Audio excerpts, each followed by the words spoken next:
closed off from love. I didn't need the Semana dos Namorados é assim. Essa mulher declarou tanto o amor dela pelo marido que ficou rouca. Sem voz. Praticamente sem voz. Mas ele ouviu que você o ama.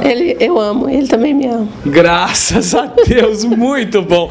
Estamos de volta aqui no Carla Zainotti, estúdio fotográfico, na rua Duque de Caxias, no centro da cidade de Três Rios. Aquela casa lilás super discreta que todo mundo que passa aqui não nota, não é verdade? Sem chance de não enxergar, né? É verdade, olha só, novidade. Carlinha estava me mostrando, lembra aquele quadro que tem na entrada das festas onde você assina, deixa o seu recado, a sua mensagem pro aniversariante ou pros noivos? Bacana, né? Você tem um espaço para fazer isso. Melhor ainda, se essa lembrança puder ser compacta, não é, e personalizada, que é o caso aqui do livro dos recados, né? É fotolivro para dedicatória. Fotolivro para dedicatória. Isso. Ao invés das pessoas ficarem lá na entrada da festa, agachada no chão, né? Feio, né? Feio, né? Deixando mostrando a marca da calcinha no vestido. Isso. Não é verdade? Então, a recepcionista da sua festa pega o livro, vai de mesa em mesa, as pessoas ficam mais à vontade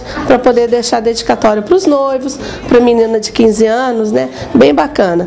Cada página tem uma foto diferente, ou da menina ou do casal. E um espaço para você escrever. Para as pessoas deixarem a dedicatória.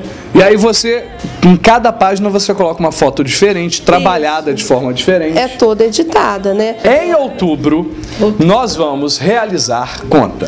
Concurso Criança Superstar 2011.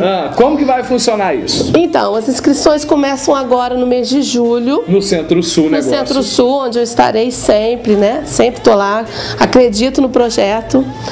Então, quer dizer, as crianças vão ser julgadas por fotogenia, tá? Eu vou estar passando com o tempo o regulamento direitinho para vocês.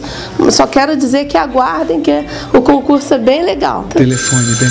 2255-1737. Manda um feliz dia dos namorados pro seu marido. Amor, te amo, feliz dia dos namorados. Com voz ou sem voz? Com voz, sem voz funciona tudo do mesmo jeito, né? Dá beijinho no tio.